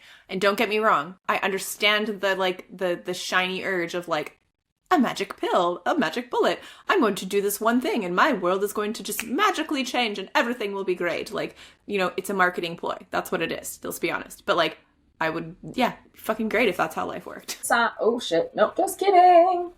Could you, nope, fuck. Numbers. 15, number 15. What advice would you give to someone struggling to find their purpose or passion? Yeah, good question. Try new things. Try new things. I think that would be my advice. Whoever asked that question is going to hate that advice. I'm like, ugh. They're gonna be like, oh no shit, I never thought about that, Alana. Just, Yeah, you right, know. fuck. I don't know. Do plant medicine. Okay, wait. What advice would you give someone? Passion? Okay. You don't have to have just one passion. And purpose does not equate career. I think our societal structures screw these concepts up for us. You can have a lot of passion. For example, me. I have a lot of passion. Do I have one passion? No. And my passion pitters out real fast if I try to make myself only do one area of my life. So I think narrowing down your options like that can really stunt that cosmic juju flow, you know? So you can have more than one passion. Get rid of the mental constructs that you're working within. Blow open the way you think of yourself and the way you interact with the world. Your purpose can be served by working in a coffee shop or by being a CEO at Google. You can have the same purpose and it can be fulfilled in either of those career paths. So don't equate purpose to your job or to your career. And realize that some of the most beautiful, authentic, true, powerful purposes are like bringing joy to the planet. That is a noble cause, you know? We have these like glorified Hollywood ideas of like actor and actress worship and idolization things going on right now and have for a while. But like a barista who remembers your coffee order or someone who trims your dog's hair and loves that animal like it's their own, like there is purpose beyond financial and e-commerce exchange. So like I would trash the way you're thinking about those two words, fly from the seat of your pants, because the little 2-year-old inside of you came here lit up for fucking life, and they don't need to be told to be passionate about the shit they're passionate about. They just need you to get the fuck out of their way. Yeah, it's true. That's so true. It's like almost like viewing passion is not like something that you do, but it's like a field of energy, a field of vibration that you kind of enter into. And yeah, like you can find it in any moment, find it in things you already do, find it in things that you enjoy. What aspects do you, and you know, like create, like do things that light you up, things in your life that already do, lean in there and for however long it lights you up for, and then switch to something else and find the passion in that and find the joy in that. And I feel like, and I'm not saying this about this person who's asking this question, like I'm not trying to attack them, but I feel like that stance is a little bit lazy. It feels like a 7-year-old who's like, I'm bored, Mom. Life should just present to me the thing I ought to be doing in this moment. Entertain me. It's just like, nah, go figure it out. From boredom comes creativity. When you're in a standstill, when you don't know what direction to go next, I'm not saying these are easy. I understand creativity might be a skill you have to contemplate and cultivate, and you might not think like this, which is why I'm saying blow open the way your brain works, man. But well, there's a lot of distractions too, right? So it's hard to like be in that state of boredom and like and to have patience of like the way that life unfolds. Is like we're just in such a like Amazon now, like get it now, Prime now, like everything right now. Like I don't know the way you think life works, right? Like it's life doesn't owe you entertainment or owe you passion. I don't know, you know, like go do it. Take responsibility for the fact. And maybe by asking this question, I might just be being mean, you know, a little bit harsh, but I'm just saying, like, don't be lazy, is all I'm saying. You have to go live your life. You get to your deathbed and you're like, oh, my life was boring. Well, it's your fault you didn't go skydiving, you know? Mm-hmm. Like, you make the rules for yourself. These perceived limitations, like, you know, you got the key in your hand, bruh. Yeah. And it doesn't need to look like how anybody else's looks like, so. No one knows what they're doing. All right, 17 we're at? Oh, this one's for me. Alana, Can you discuss the concept of surrender? Ha! And its importance to spiritual growth? Yes, Alana. Okay. Tell us. Okay. Tell us, Alana. Surrender. I feel like it goes back to almost what I was talking about with meditation in the earlier question. Yeah, I think surrender is like 100% the spiritual path. Trust and surrender. They go together. It's like you can't, like, in order to be fully in the moment, we have to surrender fully to the moment. We have to accept what is fully. And once we usually accept things, usually they transcend. And like, if you need to understand it, you will have understanding at that moment. We will have wisdom come through in that moment, embodiment. So it's just being fully in the moment. It's almost like, I almost view it as like spirituality. You can imagine spirit coming down through your crown chakra, through your whole body, is like being in flow with that energy and surrendering to that flow. And it takes care of everything, really, when you surrender. It's like you surrender to the fact that like you need to chop wood, carry water, feed yourself, take care of yourself. You're surrendered to the fact that you have relationship needs. You have all these needs and things that are going to be met. So to surrender is everything. It's resistance that's the problem. It's the mind that creates expectations of how things should be, of how we want them to look, and then we're pissed off and upset that it's not that, because the universe is trying to give us something different. We're trying to like receive something completely different than what we are, like what our little limited brains are perceiving of, like, oh, it'd be cool if I experienced that. And the times I feel like the irony is because I have a lot of, like, I think like everybody, I have a lot of resistance in my life, and I can even apply this concept to plant medicine, is like, I create expectations once I've had a plant medicine of what I think it should be like, of how I want the ceremony to go. And it's such a subconscious thing. I can create like, I think 1,000 expectations in the span of a second. But it's like the moments that I really truly just surrender are the moments where like something fresh and new comes through. And I know you get this with Melanie too, because you have that gene key in your profile twice, the gift of freshness. And it's like, you can't force freshness. It comes when it comes. And it's like, and that freshness, that's the thing that like we're all seeking. We're seeking that. And so like, just to surrender to the moment allows you to be in a receptive state to receive whatever is meant for you. I don't know. That answers the question. Maybe I just spoke in circles about like ethereal concepts, but maybe you'll get something out of it. I get it, I think. I think it makes sense. It makes me think of that river analogy. Alana and I right now are referencing a lot to the gene keys in very subtle ways. So again, if you've not looked into Richard Rudd and the gene keys, beautiful structure, offering, concept, incredible. 10 out of 10 would recommend. And this is our reminder to do a podcast just talking about the gene keys and introducing them so we can reference you guys for some framework, quick and easy in the future.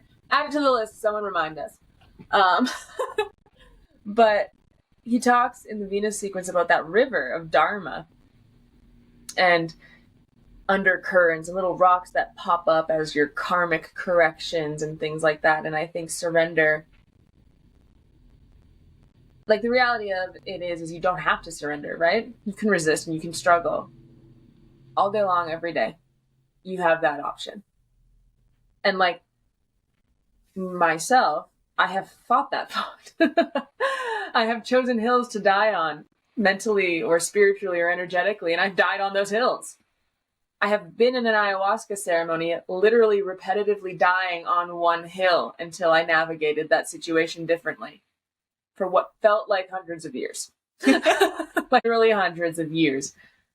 And it's one of those like divine choice moments. Surrender to the flow, and then you get to participate and co-create with ease and joy, and this entire beautiful river opens up for you. You resist that flow, you try and course correct, and you are just bombarded with a force that is beyond you repetitively. And that looks really different in different areas of your life. And the more 3D you make that, the harder it is to see the flow of that river. But you start moving up a little bit into the energetics or into the emotional realm or into the spiritual realm. You start switching dimensions, 4D, 50. You start to really see that evolutionary flow, or the universe is pushed towards growth, understanding, and compassion, right? There is a current that we are part of. And when you resist that current, this is in the gene keys as well, gene key 59. If you resist that current, the evolutionary flow will take you out. Because at a certain point, you can't outpower the way life needs to move through you. the way that current flows. Maybe we are getting really abstract. I have no idea if my river analogy has made this easier to understand. I think it's good. But control is an illusion, and then we create control from fear. And so like once you kind of realize that like life is life and life is one and we are all like love and all the things, this is where it gets super ethereal, is like you realize that like there's nothing to fear. So just flow. Let go of the resistance. Go with it. Yeah. And Find then give it 2 weeks and you're going to forget that and you're going to be in fear again and you're going to have to transmute the fear, move through it, move past it, and then all of a sudden you're in flow again. Like, I don't know a lot of people who hang out in that flow state, don't beat yourself up. It's a high ideal. Here, I'll read the next one here. Get it? Okay, what are your thoughts on the connection between creativity and plant medicine? I think we've alluded to this a little. When people think that creativity is something that just some people do. You know? Creative beings. People are like, oh, that person's an artist. They're so creative. You know? And I think especially on the spiritual path, in this conversation, in our sphere, the way we talk about this to our people and our friends and in our lives, like, there is nothing that you do that is not creative oomph. Every word you speak, man, every way you move your hands, you are creating continuously. You were put here to create, to make. Humans make things. You are the vessel of making stuff. I don't know. Humans make things. It's hard to break down because this is so fundamental to the way I see the world, right? Like, this is humans build stuff. Humans have hands. Humans have brain. Human go, yeah, put here, rock, brain, make. Human do. That's it. So the same way that spirituality is innate in life, I so too believe that creality. It's a new word. It's creality. 'Tis for true creation through the human. Yeah. What if we are all just like creative beings, like souls, learning to be creators, learning to be gods, learning what it is, and that's like the whole purpose of this life is to create and then take responsibility for our creation, learn and grow. Create, take responsibility for our creation, learn and grow. Like, the earth is a master creator and we're learning from her, we live on her. And it's like, you know, like, what if that's the purpose of life? I don't know. That's like something I've contemplated before. We're in one big sandbox, man. Yeah. Someone gave this dude a shovel, someone gave this dude a pitchfork. Yeah. And we're all in this sandbox building random stuff. This is why I don't feel the need to tell people that I'm not a guru. How do you handle skepticism or resistance from friends or family regarding your spiritual practices? I usually agree with them. I'm like, yeah, dude, I get it. It sounds super crazy. Like, you're not wrong. I have had every thought. It's not that I'm dumb because I am spiritual. Like, why do I feel like there's an association where it's like, oh, you're a hippie or you're into new age or you meditate, or it's just like, therefore I'm dumb and I've never thought that what I'm doing looks weird or like might not work. You know, it's like, you don't think I've had this beautiful thing that humans really innately have called self-doubt, bro? You don't think I'm aware that I'm whispering to a rock right now? Oh my gosh, it's so true. I know it is funny how like people can just be so like, well, like, how could you do that? And like, it's just such an ignorant, like, they get so like, but yeah, it's all that old programming. And I think that's just like realizing that like this is a part of the resurgence, that there is going to be resistance to it. It was programmed into us, like you said, for years. And it's like, yeah, I think for me, like, when I was like fresh on the path, I was told like, just like share it with people that you feel safe with, because there is like, to a certain level, is like, once you open yourself up to the spiritual realm, especially with plant medicine, it opens up your being, your body. You become aware that like thoughts and opinions have energies. And so if you're like not sure and you're not grounded in your own opinions, your thoughts, your framework around plant medicine, then it's a baby, you know, like, protect it. Don't let other people's energies pollute your own, because you will unconsciously take those on, and can unconsciously take those on. And so like to like just share with people that you feel trusted with, speak vaguely about it if you need to. And then when you do feel like finally like strong enough, like Melanie and I now are like, we feel strong enough, like, oh look, we can broadcast it onto the internet for the whole world wide to see. Maybe you'll get to that point, maybe you won't. And you don't have to. It doesn't have to be your goal or anything like that. It's just like it's about you. It's not about anybody else. So like you let it be about you. You don't need to share all like the inner workings, like we said earlier, with anybody if you choose not to. And you might get excited and share something with them and be like, they might not get it. They probably won't get it. Like when I share my ayahuasca journey with myself later, sometimes my like lower self is like, what the fuck are you talking about? Everything is love and light. Like, fucking thanks, Alana. That's great. That's not helping me in this moment, like, it is the way it is. But and you're being what you feel and what you've experienced and what is true to you. And that is really all that matters. And I think I would totally agree, but I learned it kind of like the opposite way. Like I didn't tell people about it. Mm-hmm. Anything in regards to spirituality, really. I've kept it really close to the chest for years because I didn't know how I felt about it or how I sat with it. Or if I get really concerned about people hearing a word and having their own basket of associations with it, and me knowing that that's not what I'm talking about. Like the word witch or magic or paganism or plant medicine or shamanism, like words carry weight and power, and these associations that individuals will have, they're different than a lot of what you're even talking about half the time when you are explaining things. So understanding that there's that innate disconnection, like Alana said, like people aren't going to always get what you're talking about. I didn't say anything about a lot of things because I didn't know what I was talking about either. Like, don't feel the need to speak as an authority on something when you're not. Especially like family, I get the need for acceptance and approval and such. I know that that's there. It's really hard if you don't have a person. Like I know I didn't have a person close to me until Alana, really, where we shared a similar enough path where I can tell Alana that those really deep, soft parts where you're still working through when those things are still alive for you. That's something that's really rare. And that's like a conversation around vulnerability and the fact that not everybody gets to be privy to those parts of you. Changing the way you view you and your stories, right? Like you are sacred, your experiences are sacred, and not everybody deserves access to all of that, right? What do I do personally about skepticism? I don't really face a lot of skepticism because I am really intentional with the way I frame and the language I use around certain people. I've always been really wordsmithy about what I'm talking about. If I'm having a conversation with someone who's a Christian, I can have this entire conversation we're having, this entire podcast, and I can use Christian framework to make sure that we're understanding the same point, right? So some of it is about packaging what you're trying to deliver in a way that the person will be able to receive it.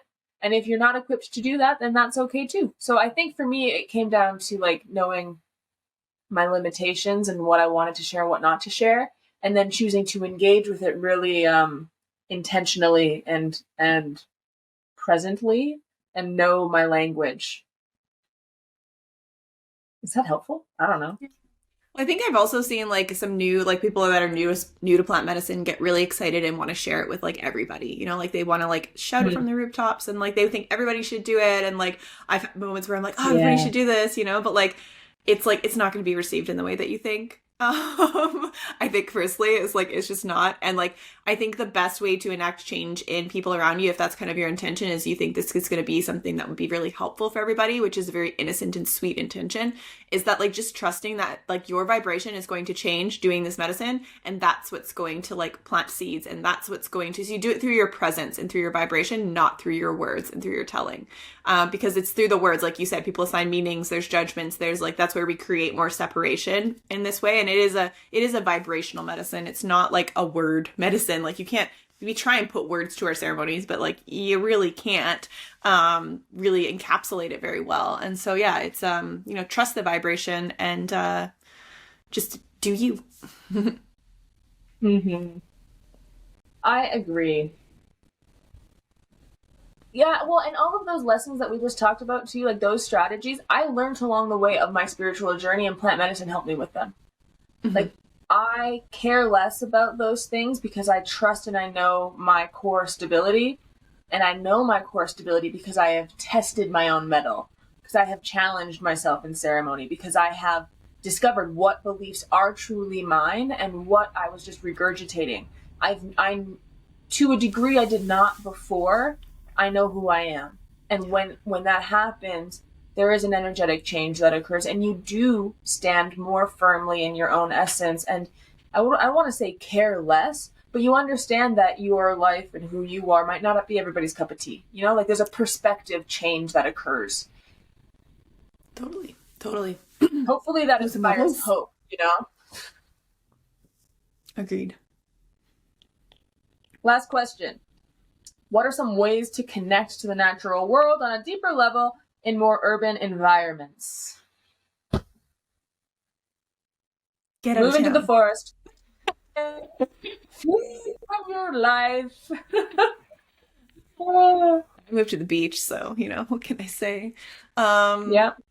yeah, I don't know. I mean, like, I guess, like, cities have parks, cities have trees, go be with them, go sit by them. Through your food, through Figure your out through your teas. why you're in the city, and then when all of those reasons that you can't leave the city come up, question those. When you're Yeah. like, no, I couldn't possibly leave because I don't have a car. Well, I can tell you 10 different ways to make that still work for you and not be in a city. Like if you're not sure if you're struggling in a city, like really evaluate if that's where you want to be. Absolutely. I think I would Yeah. die if I lived in a city. So Yeah, I couldn't do it. It's a little too much for me. Yeah, like I guess from that aspect, like the city just has a lot of like it's like layers upon layers of people's vibrations around you, like and like when we're in nature, like our energy fields expand and open up and commune with like within the environment, and like that's a natural state of being, is like being in nature, being grounded, being in the forest, being like that's like our animalistic body, like that's what it likes, really, right? And so like when you are in the city, we're like forced to like keep our energy fields really really really tight, and that's like it doesn't feel expansive, it doesn't feel free, it doesn't feel, fill in the blank. So yeah, like it would be hard for me as well to live in the city. Yeah, like even where wait, I am now, like I'm pretty like city-esque, in comparison to where I would like to be. But yeah, make an effort to get out. Go to the ocean, go to the beach, go to the and I guess parks. someone's going to be mad at us because this is not a good answer for people who we're not answering the question they want us to. If that somehow doesn't work for you, do a guided meditation / Yeah. visualization journey. Because I've done that on a plane before, like the epitome of being ungrounded. Yeah. I've Put your done like roots a in the guided earth. meditation with like heavy visualization, because that really helps me. Like, okay, what does it smell like? What does it feel like? Touch the plant, touch the tree, your toes in the mud, kind of stuff. That can really help. Get some house plants. Yeah. See if you can take trips out of the city.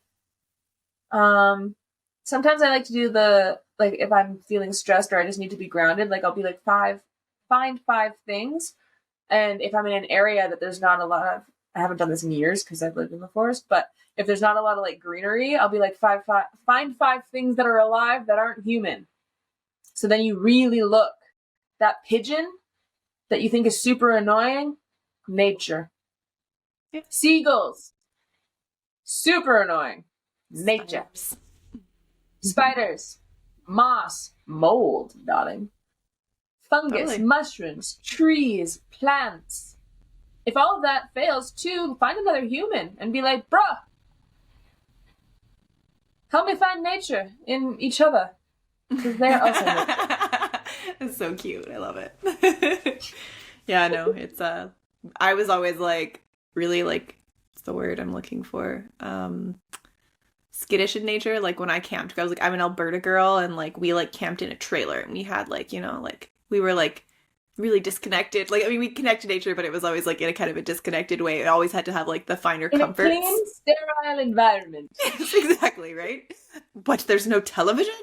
Yeah, so like when I started working with plant medicine, that was where I really started to feel like I always loved nature, and I have aspects of my childhood where like I would just go explore and play in the fields and the creeks and splash and pick up clams and do all that kind of stuff, and like I had that always with me. But yeah, as I got older, I got very disconnected, as like I really got addicted to the comforts of life, and plant medicine was what really brought me back to realizing, oh wow, like this is what I've been looking for. And so like I think it's really profound if you are one of those people like me, not just plant medicine, but like go out in nature and really like be there. And like there's all these teachings, like I don't know, my first ayahuasca ceremony, I had ants crawling all over me, and like because there's this like, it's kind of outside in a tent, and like there's like bugs on the ground and stuff, really, right? And I remember like that was the teaching, and like at the beginning I was like, oh god, I don't know if I'm gonna be able to do this, and then by the end I was like, who gives a shit? They're just ants, who cares, like so it will really like change what you think are like threats and what you think are discomforts. They're just like, they kind of like just become white noise, and that's like cool. You just like found the joy amidst like chaos, Where in nature, it's not chaos. It's very, very orchestrated. And but that's a big difference, I think, in our origin stories. Mm-hmm. I was about to say I was like a really dirty kid, but what I meant by that is my mom moved us out of the city, and her catchphrase was, "I want to get some dirt under their feet." Yeah, we always had gardens, even when we were in the city. Like we were always. We had gardens too, yeah, but yeah, city gardens. I don't know, like, now I'm wondering if we had gardens and I cared about them because they were there, or if I just had an inclination to really care about plants. Probably.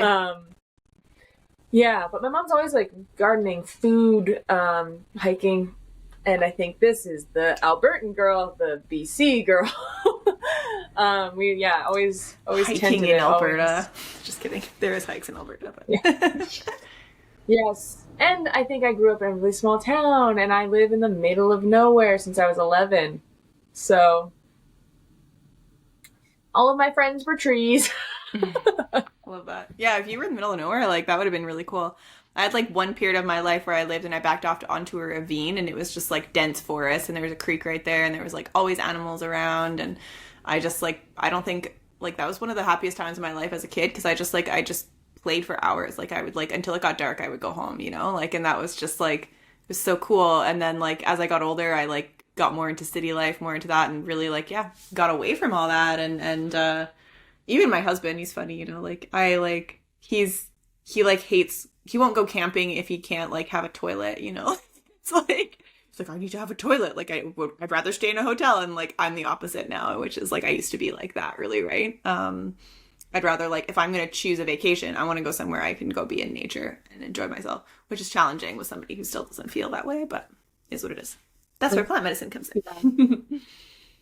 Yeah, that is interesting. Sure, I'd tell you. Peeing in the forest, it shows you who you are.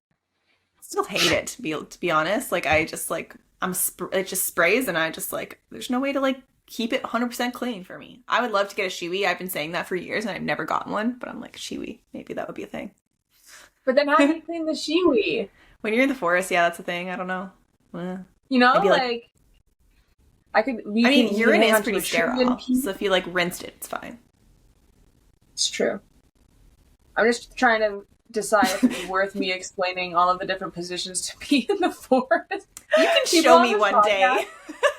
Guys, it's almost 2 hours. If you're still here, I'm sorry, but I can't get into the pee positions with you.